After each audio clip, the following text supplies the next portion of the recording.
Bienvenue, chers téléspectateurs, à notre émission spéciale au sujet des événements du 11 septembre 2001. Il y a 13 ans, selon des sources officielles, 3 avions volaient en direction d'importants bâtiments civils et militaires des États-Unis. Un autre avion chutait en Pennsylvanie. En quelques heures, les images effrayantes de cet événement parvenaient à des milliards de foyers dans le monde entier. Effrayante encore aujourd'hui pour beaucoup de personnes. Mais ce n'est plus un secret qu'il s'agissait d'attentats venant du gouvernement même des USA. Beaucoup de citoyens des États-Unis ne croient plus les informations officielles, avant tout à cause d'arguments et de contre-voix de forces probantes. John Lear, ancien pilote de la CIA, en fait partie.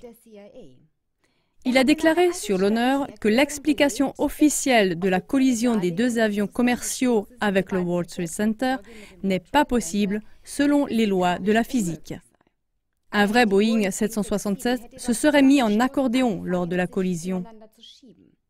Les moteurs seraient généralement restés entiers lors de l'impact sur les colonnes métalliques épaisses de 34 cm.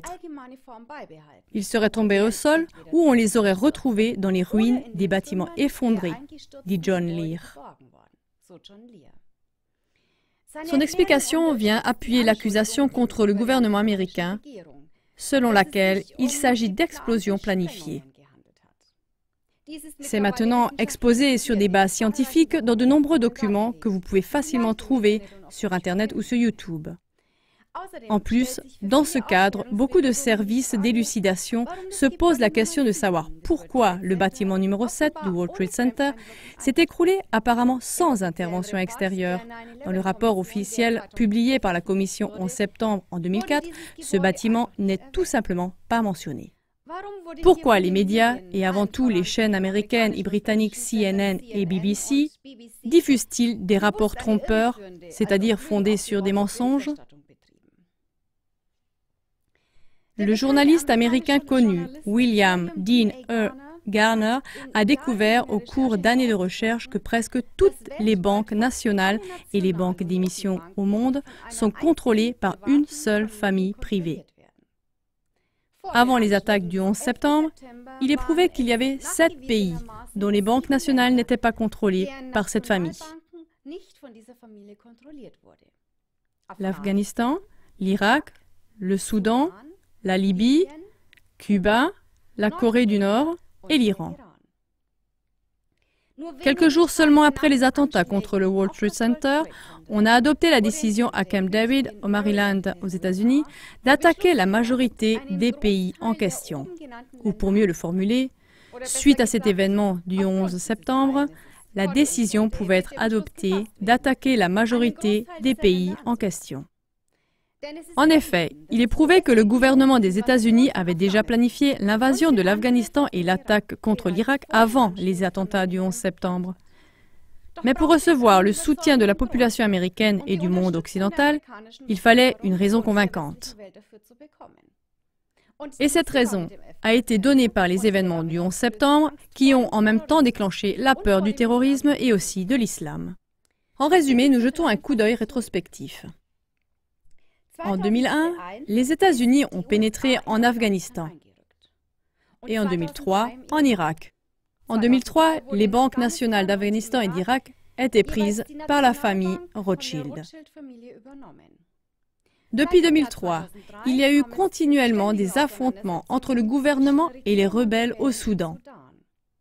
La Banque centrale du Soudan a également été prise par les Rothschild en 2011.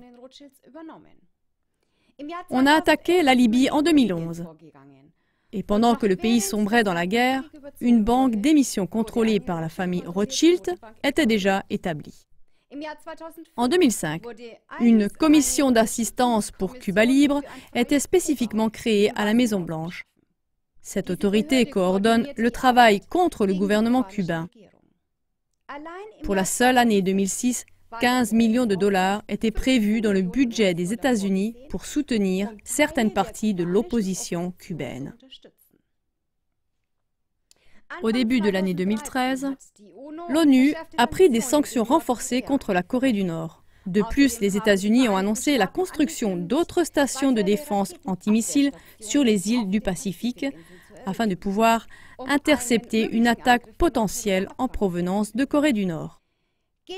Contre l'Iran, depuis des années, déjà une grande guerre médiatique a lieu. Depuis des années, nos médias du mainstream publient constamment que l'Iran va certainement fabriquer en une année des armes nucléaires. Ça nous rappelle quelque chose.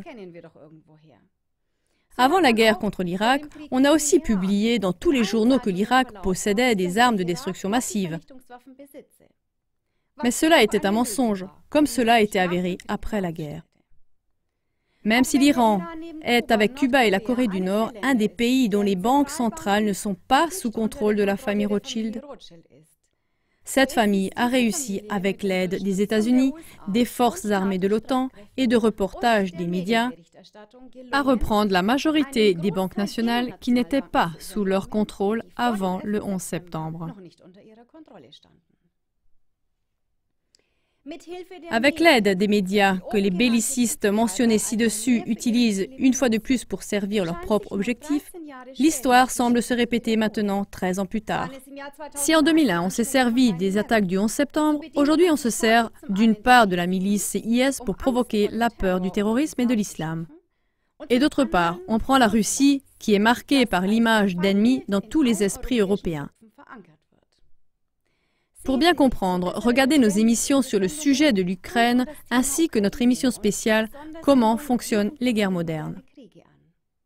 Puisque dans le contexte de la crise en Ukraine et les milices IS, la vérité ne nous est pas transmise par les médias, ainsi les médias du mainstream nous entraînent de cette façon à être d'accord avec les attaques aériennes des États-Unis contre la Syrie.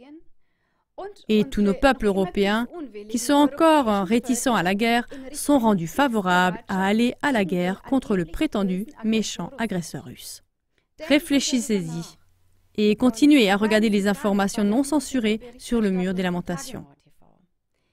À l'occasion du 11 septembre, vous trouverez aujourd'hui et demain 2 films en langue allemande de Frank Höfer concernant ce sujet, dans notre rubrique Formation non censurée.